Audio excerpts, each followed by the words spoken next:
दोस्तों, आप अपनी कहानी है एक शिष्य और गुरु की। एक बार की बात है कि एक शिष्य अपने गुरु को बहुत आदर सम्मान किया करता था।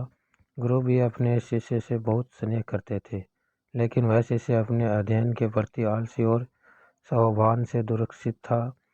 सदा स्वास्थ्य से दूर भागने की कोशिश करता था तथा आज के काम को कल के लिए छोड़ दिया करता था। अब गुरुजी कुछ चिंतित रहने लगे कि कहीं उनका यह शिष्य जीवन संग्राम में पराजित न हो जाए। आलस में व्यक्ति को आक्रमण बनाने की पूरी सामर्थ्य होती है। ऐसा व्यक्ति बिना परिश्रम के ही कलोभोग की कामना करता है। वह शीघ्र निर्णय नहीं ले सकता और यदि ले भी लेता है तो उसे कार्यान्वित नहीं कर पाता। यहाँ तक कि अपने पर्यावरण के प्रति भी सजग नहीं रहता है और न भाग्य द्वारा प्रदर्शित अवसरों का लाभ उठाने की कला में ही प्रवीण हो पाता है। उन्होंने अपने ही मन में अपने शिष्य के कल्याण के लिए एक योजना बना ली। एक दिन एक काले पत्थर को एक टुकड़ा उसके हाथ में देते हुए गुरु जी ने कहा कि मैं तुम्हें ये जादुई पत्थर का टुकड़ा 2 दिन के लिए दे के कहीं दूसरे गांव जा रहा हूँ। जिस भी लोहे की वस्तु को तुम इससे स्पर्श करोगे वह स्पर्श में परिवर्तित हो जाएगी, पर याद रखें कि दूसरे दिन सूर्यास्त के पश्चात में इसे तुमसे वापस ले लूँगा। शिष्य इस सुअवसर को पाकर बड़ा प्रसन्न हुआ, लेकिन आलसी होने के कारण उसने अपना पहला दिन यह कल्पना करते हुए बिता दिया कि जब उसके पास बहुत सारा श्रवण होगा तो वह कितना प्रसन्न, सुखी, समृद्धन और संतुष्ट रहने इतने नौकर चाकर होंगे कि उसके पानी पीने के लिए भी नहीं उठना पड़ेगा। फिर दूसरे दिन जब वह प्रातःकाल जागा, उसे अच्छी तरह से स्मरण था कि आज शरण पाने का दूसरा और अंतिम दिन है।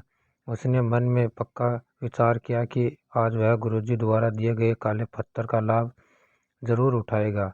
उसने निश्चित किया कि वो बाजार से लोहे के बड़े बड़े सामान खरीद कर लाएगा और उन्हें श्रवण में परिवर्तित कर देगा।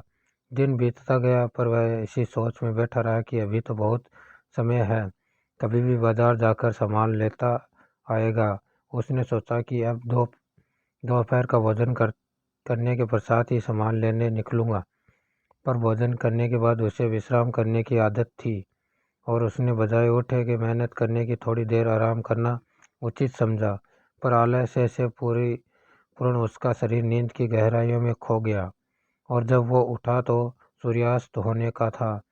अब वह जल्दी बाजार की तरफ भागने लगा, पर रास्ते में ही उसे गुरुजी मिल गए। उनको देखते वह उनके चरणों में गिरकर उस जादुई पत्थर को एक दिन और अपने पास रखने के लिए याचना करने लगा, लेकिन गुरुजी नहीं माने और उसे शिष्य को धनी होने का सपना चूर चूर हो गया। पर इस घटना की वजह से शिष्य को एक बहुत बड़ी सीख मिली गई। उसे अपने आलस्य पर पश्चाताप होने लगा। वह समझ गया कि आलस्य उसके जीवन के लिए एक अभिशाप है और उसने प्रण किया कि अब वो कभी भी काम से जी नहीं चुराएगा और एक कर्मठ, सजग और सकृत व्यक्ति बनकर दिखाएगा। मित्रों, जीवन में हर किसी को एक बढ़कर एक अवसर मिलते हैं, पर कई लोग इन्हें बस अपने आलस्य के कारण गंवा देते हैं।